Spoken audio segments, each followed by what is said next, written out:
Hi, I'm Nikki Jabor, and by late summer, many vegetable gardeners are left with a lot of green, unripe tomatoes still in their gardens. I'm often asked if there are any tips and tricks to speed up the ripening process, and you know what? There are! Today I'm going to share with you the techniques I use to ripen my homegrown tomatoes.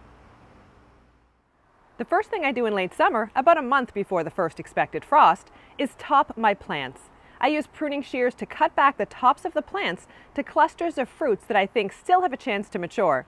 This directs the plant's energy into maturing those tomatoes and not into producing more flowers, which definitely won't have time to grow and ripen before the end of the season. About a week later, I go back to the tomato patch and use my pruners to remove any new suckers that have shot up since I last pruned. They grow so fast. And I also clip away dense clusters of leaves that are covering up the ripening fruits. This increased sunlight can help speed up ripening, and I remove up to a third of the leaves. Another technique to speed up ripening is root pruning. This is best done when the plant has set 3 to 4 clusters of fruits, or about a month before the first expected fall frost. Use a shovel, spade, or garden knife to make a slice into the soil a couple of inches away from the stem. It should go down about 8 inches deep. Just slice along one side of the plant. The aim is to stress out the plant so that it puts its energy into maturing the fruits that are already on the plants. It's also important to note that you don't have to wait until your tomatoes are fully ripe to harvest. In fact, I rarely harvest fully ripe fruits. Instead, I prefer to pick them when they're about half ripe or have developed 50% of their coloring. There are several reasons to consider harvesting partly ripe tomatoes. The first one is weather. If a cold snap or frost is in the forecast, unripe fruits can be damaged and will never ripen.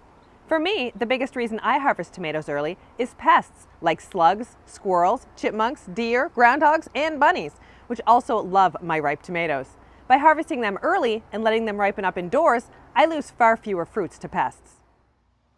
You may remember I said that I typically harvest my tomatoes when they're about half ripe, but you don't even have to wait that long. Once a tomato fruit has reached the breaker stage, that's when up to 10% of the green fruit is showing signs of the mature color, you can harvest and bring it indoors. A fruit harvested at the breaker stage will ripen indoors in just a few days and taste just as delicious as one that ripened fully on the vine. When you do bring tomatoes indoors to ripen, don't put them in a sunny window, which can damage the fruits and toughen the skins up. Instead, place them in a shallow box or line them up in a table covered in newspaper, away from direct sunlight. Check the fruits often, eating any that are fully ripe and removing any that show signs of rot. So what should you do if frost is imminent and you still have a lot of very green tomatoes in the garden? Harvest them! They may still ripen up indoors, but you can always make fried green tomatoes or green tomato chow. Happy growing!